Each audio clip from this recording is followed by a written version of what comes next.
is encountering Jesus in real-life problems.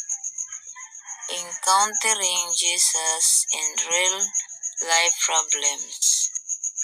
Napakaganda, brothers and sisters. Una, si Jesus ay kasama natin sa mga problema. 2, nakakapagbigay ng peace at solusyon.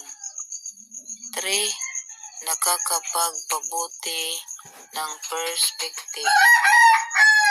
4, nakakapagturo ng pagmamahal at pag-asa. Jesus is with us throughout the day. Talking with God throughout the day. Una, mag-usap kay Lord anytime, anywhere. 2, prayers, thoughts, feelings. 3, nakakapagpabuti ng relasyon kay Lord.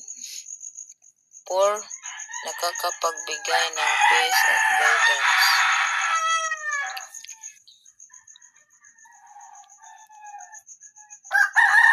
Learning to keep the conversation going.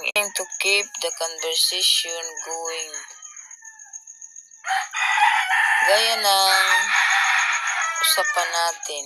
Una, magbasa ng Bible. 2, mag-pray at humingi ng guidance. 3, apply ang natutunan sa buhay. 4, share sa iba. So, kailangan natin i-share ang mga salita ng Diyos. Ito yung biblically rooted